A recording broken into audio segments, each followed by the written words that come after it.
How do I think the pyramids were built? To be honest, I have no answer to that question. And anybody who tells you that he or she knows how the pyramids were built are not telling the truth, because we don't know. We don't know. The Great Pyramid contains a number of mysteries. The Great Pyramid, first of all, is very big. The Great Pyramid weighs 6 million tons. We can calculate that from its mass. It weighs 6 million tons. Its footprint is 13 acres. It's more than 750 feet along each side. It's 481 feet tall. More than 2.5 million individual blocks of stone were used in its construction. But it's not just big. It's really, really precise. The Great Pyramid is locked in to the cardinal dimensions of our planet. The Great Pyramid is targeted on true north within 3/60ths of a single degree.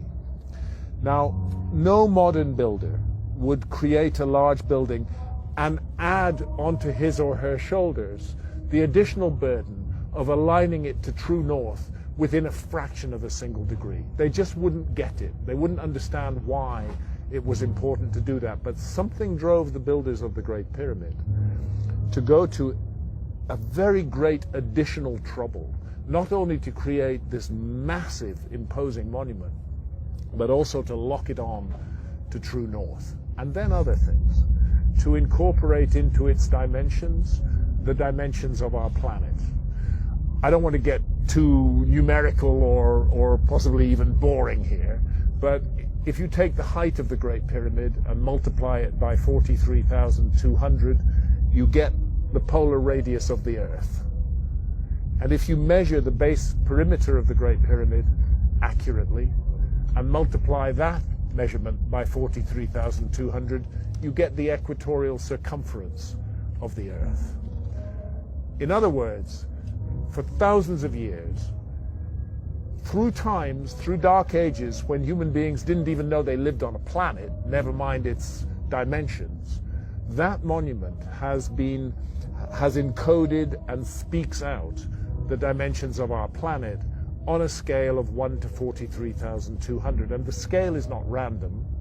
The number 43,200 is derived from a key motion of the Earth, which is called the precession of the Earth's axis. The Earth wobbles on its axis very slowly at the rate of 1 degree every 72 years.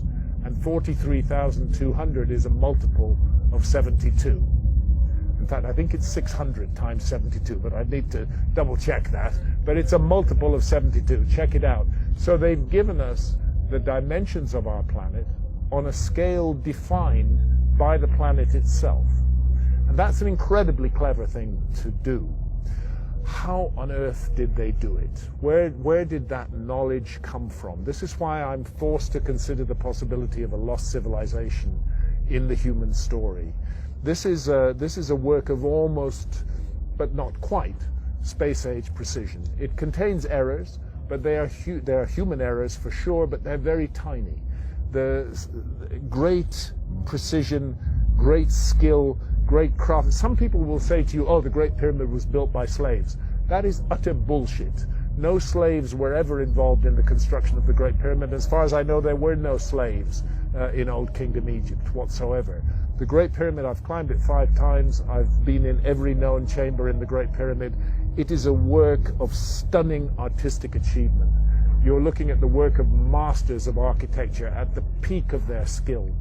Not an unwilling labor force, but people who gave their labor to that work with love and with care and with attention.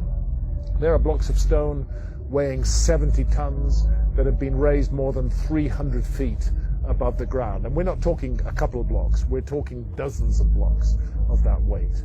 The average block weighs about 2.5 tons. It's the moving of those huge blocks of stone, their arrangement into a high precision monument, and the achievement of actually doing it, because you know if you make a small mistake at the base, by the time you get to the summit of your 480 1-foot-high pyramid, you don't have a pyramid, you have a corkscrew. You know? They got it all right, and nobody today can explain how they did it with the knowledge that is supposed to have been available in ancient Egypt, in the Old Kingdom, and with the tools that are supposed to have been available. And that's why I can't help feeling that we are missing some chapter from the human story.